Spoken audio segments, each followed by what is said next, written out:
Mishpacha, Courtney, America's Jewish mother. Welcome back to my channel. It's Friday, so it's time for Friday Reads. But before I get into that, happy official Juneteenth if you live in the United States.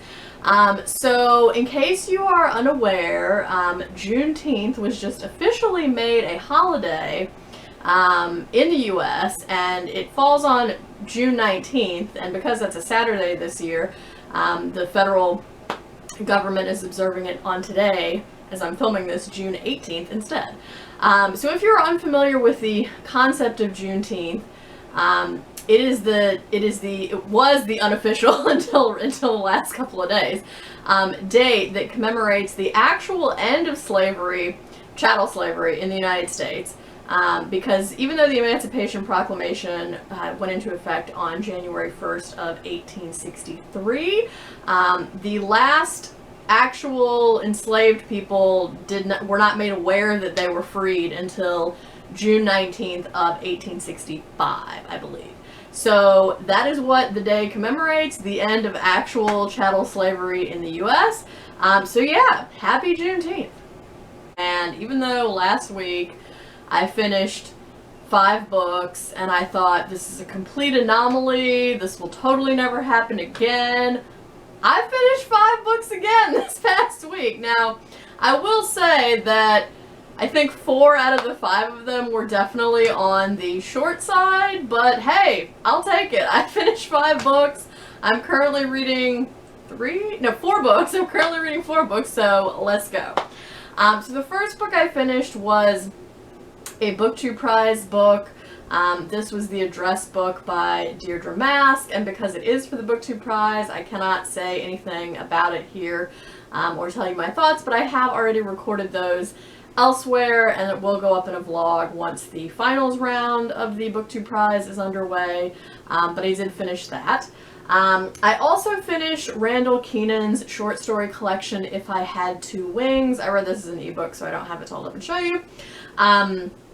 This was the last of my Pride Month reading that I wanted to get done. And I ended up giving this collection 3.25 stars. It has 10 short stories in it. Several of them deal with gay relationships. Several of them have elements of magical realism. And all of them touch somehow on the theme of religion, some more overtly than others. Other stories only sort of tangentially so. So out of the 10 stories, I liked or really liked 4 of them, which is why I ended up giving this only 3.25 stars. But, you know, I'm still glad that I read it, and I would definitely read another one of Randall Kenan's books. Maybe his earlier short story collection that's more well known. I think it's called Let the Dead Bury Their Dead. I would like to check that out at some point in the future. I will say though about the stories in If I Had Two Wings, he really knows how to give a story a good title. One of the stories in there I really liked was called The Eternal Glory That Is Ham Hocks. That was about a woman who turns down an offer to work as Howard Hughes's personal chef. He has another one called The Acts of Velma Jean Swearington Hoyt, which again is a great name. And I quite enjoyed that one as well. But probably my favorite in the collection was one that, gosh, it had a title that wasn't particularly memorable. It was something like Now Why Come Is This, or something like that. But it was about this guy who's being followed around by a hog, and you're not sure whether the hog is real or not.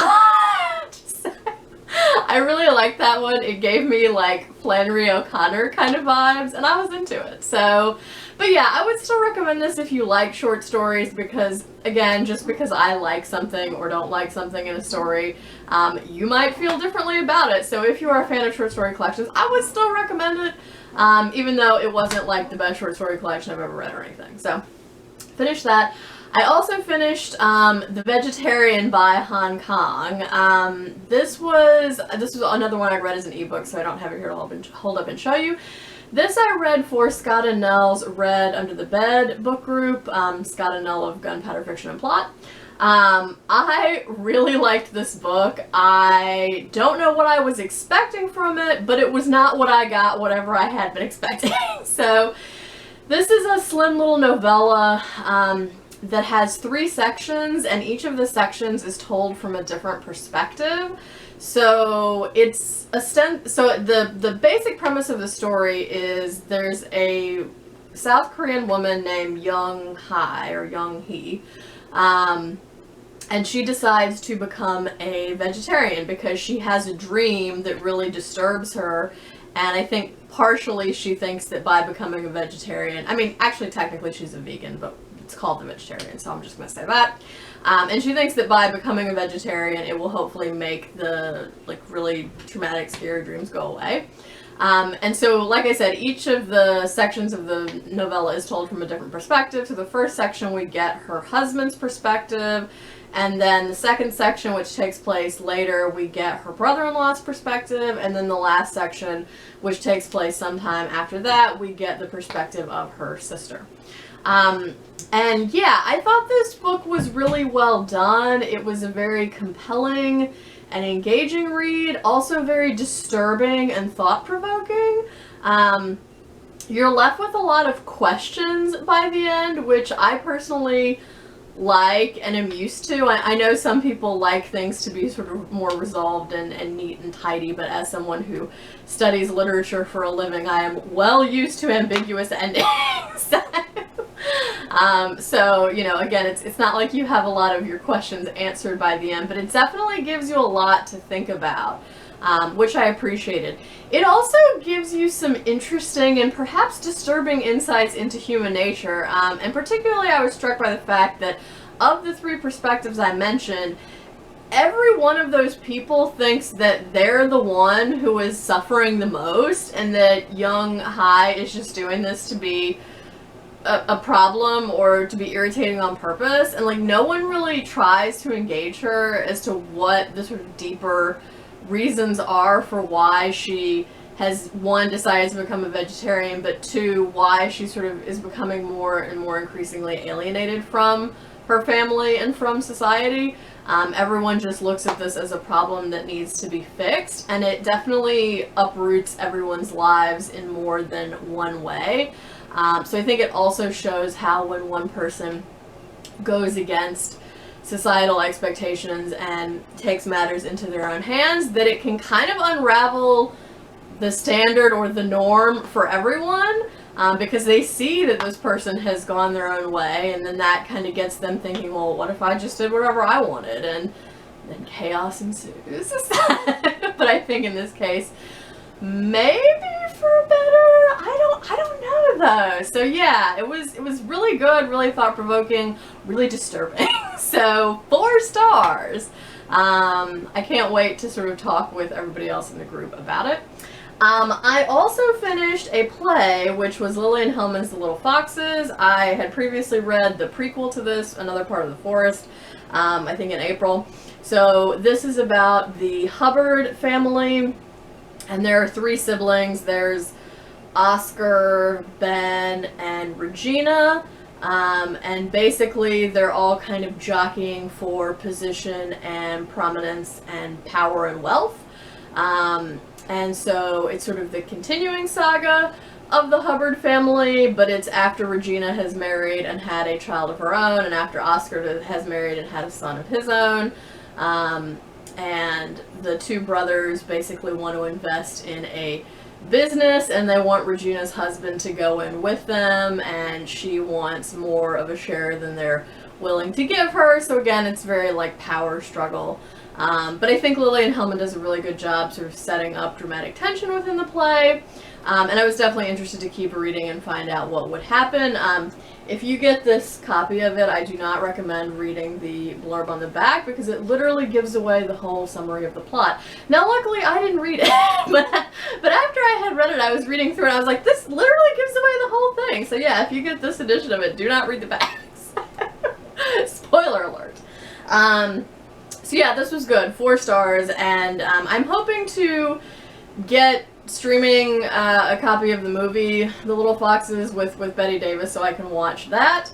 But yeah, it was really good. 4 stars. would recommend it if you like plays, early American drama, anything like that.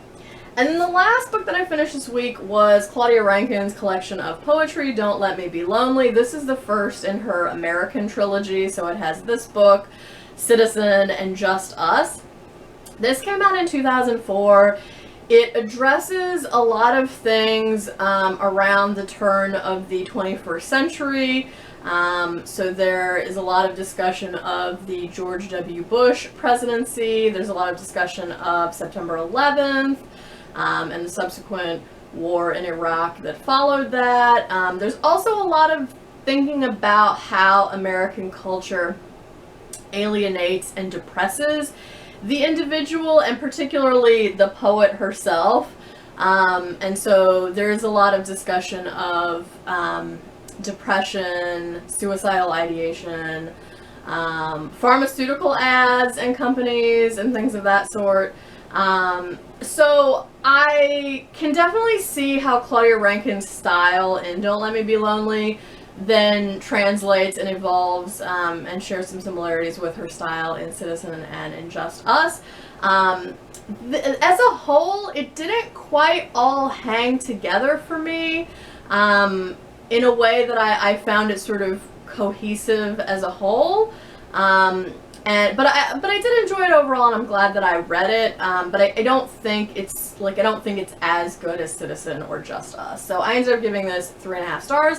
And then, by the way, when I just mentioned suicidal ideation talking about Claudia Rankine, that reminded me that I should have given a content warning with Hong Kong's a vegetarian, because seriously, content warning for like all the things, and especially dog violence, rape, mental illness, suicidal ideation, physical abuse, like literally like almost all the things. Content warning for the vegetarian. So that was everything I finished this week. So on to my currently reading. So I've just started Louise Erdrich's The Roundhouse. I'm doing this as a buddy read with Jenny of What's Bookin'. I have only read one chapter, but it's already starting off intense, and I'm curious to see where the story will go from here. I am also still reading Emerson's Essential Writings with Karen Evans, so that's still happening. I also started Anise Koltz's At the Edge of Night, which was very kindly gifted to me by the lovely Roz of Scally Dandling about the book, so I have read the prefatory material to this collection, and I've started in on the first few poems, and I like them so far, so I'm curious to see how I will get on with the rest of them.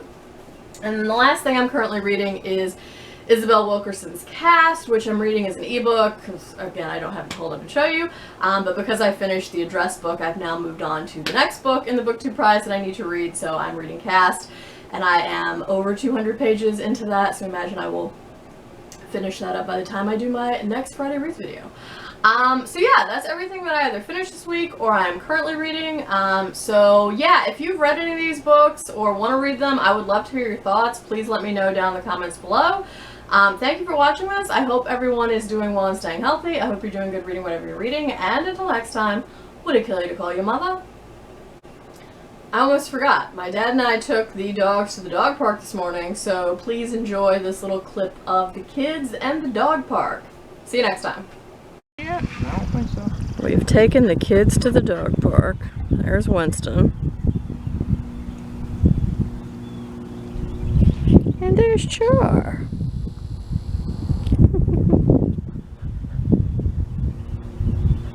Kid, you want 2 more minutes?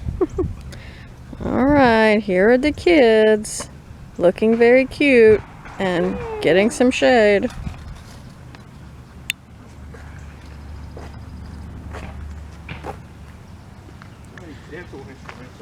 We have a very big dog park in Rocky Mount.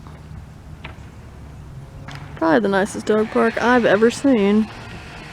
It has 3 separate sections. A little athletic section, a section for medium to large dogs, and a section for small dogs.